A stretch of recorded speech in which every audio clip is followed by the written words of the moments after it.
Guys, manghapon guys. Nata karon diri sa pipinuhan sa akong amahan guys. Nag-visit ta. Tanaw na tong pipino diri ah. So mo na ning variety guys, mo na ning variety yang gitanom sa akong amahan guys. Ang variety ani is Legacy F1. So suki siya mamunga guys. Tapos dugay siya malagnas. Moabot siya og 12 ka harbisan, depende sa pag-alaga. Kung kabalo ka maalaga sa tanom, tabulon nagapakaon kasi sakto nga abono, abot gini siya 12 harvest ni. Pero kasagaran na pod ang uban maka-harvest sila 10 lang jud ka harbisan. Mo na atong variety guys oh. Nindot kay siya shape guys, nindot kay siya variety.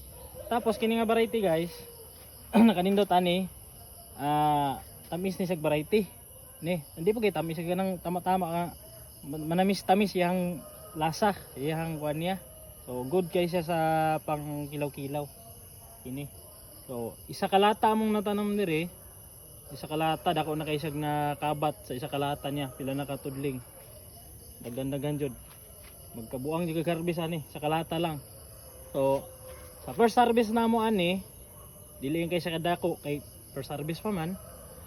Ang nakuha na mo ani is mga nato sa 10 kilos nga kuan pipino. Sa ikaduhang harvest namo apit may makaabot og 100 kilos ikaduhang harvest. Tapos sa katulong harvest patok ni 150 kilos. Sa ikaapat nga harvest apit na gid sa 200 kilos.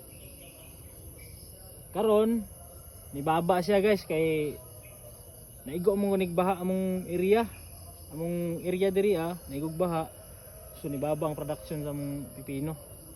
Pero dili ta mag discourage, pakanon gyapon nato, cultivate natong yuta, kanang abono, sprayhan, pulyaron, balik gyapon na siya.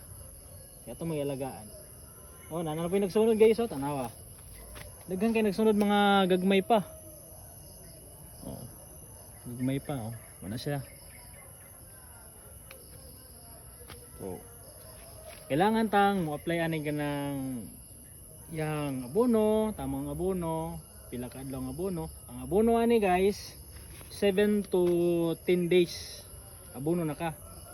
Napoy uban nga tambok gilahang yuta, maabot jud 12 days bago mag-abono. Kini tambok man ning yuta diri kay poultry mang ibabaw ani. So grabe nitrogen mo kuan diri Mubaba ang ganang